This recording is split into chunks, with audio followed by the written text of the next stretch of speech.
Hi guys, it's Laura with Dollar Organization. Today I wanted to show you guys a quick tip on how to organize the space within your kitchen drawers.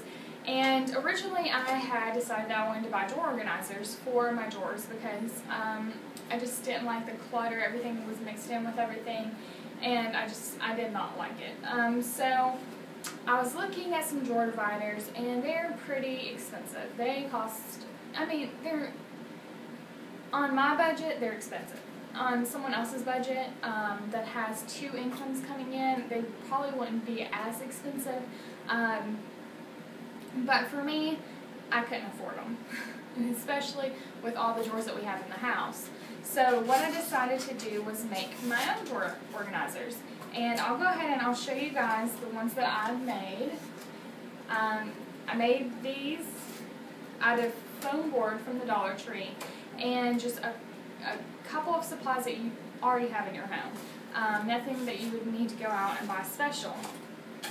So I'll go ahead and take this out. Now what I did was I bought a piece of foam board from the Dollar Tree, and this is the foam board that I bought. If you don't want to run out to the Dollar Tree and buy this foam board, or just don't have money to go and buy one of these, I would suggest just using cardboard blocks. Cardboard blocks would work just as well as this foam board does. They're both durable. I wouldn't use like a cereal box cardboard or something like that would be a little bit more flimsy because it wouldn't work as well, especially with you pulling the drawers in and out. It probably would not be sturdy enough to keep them in their compartments. But something like this definitely is going to be durable enough, or a cardboard box will work as well. So I bought this at the Dollar Tree. I also used a ruler, just a regular ruler, to measure the dimensions of the drawer, and a pencil with an eraser, and a pair of scissors. Fair warning, these scissors were really hard to cut that foam board. I did it, but it was a struggle. And I would probably recommend using a box cutter if you have one. If you don't, you can use these.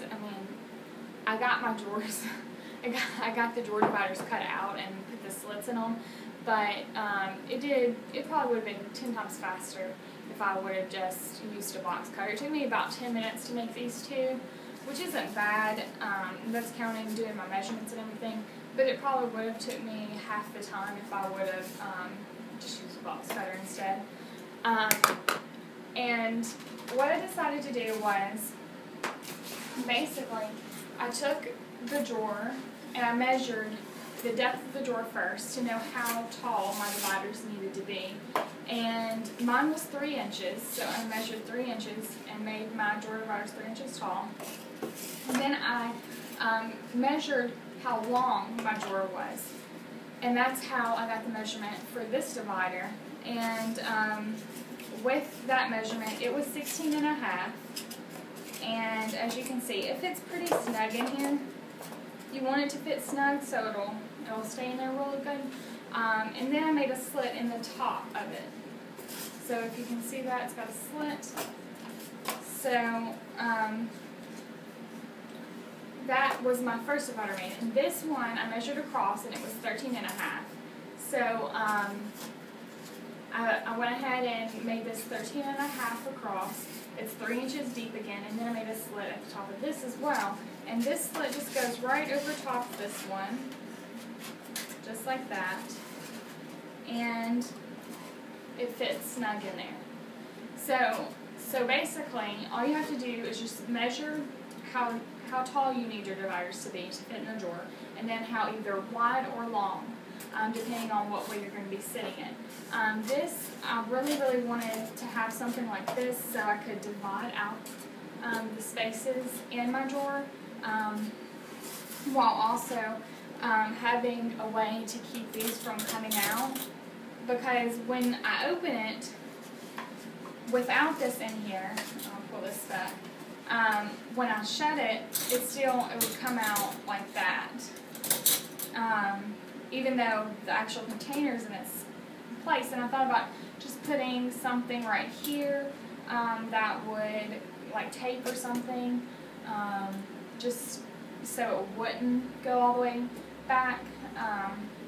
But I figured this would be a better solution just because in addition to it acting as a barrier to keep the utensils from sliding back out of the actual container, it also acted as a divider to keep materials in its own section of the drawer. And this is really quick, really easy. It didn't take me but 10 minutes to do. It would have took me less time if I would have used a box cutter probably, but nevertheless I got it done, and it's fantastic. Also, a little update. I did use the adhesive strips on the bottom of this container to keep it in place, to keep it from sliding when I open and close the drawer, and it still works. And those were from the Dollar Tree, and again, I didn't know if they would work as well because they were from the Dollar Tree, but they work perfectly. And another thing I just want to let you guys know is I did make a Facebook page. It's called Dollar Organization. And there I've uploaded projects, craft projects that you can use cans with instead of throwing away cans, instead of throwing away cereal boxes, things that you can do at home to use those products to help you stay organized, and also things that you can do around your house to keep everything organized nice and neat, and do it on a dollar budget. If you guys have any comments or any feedback, or want to upload your own videos of how you've organized your spaces in your house, feel free to. That would be awesome to be able to share all of those with everyone else. And I will see you guys soon. Bye.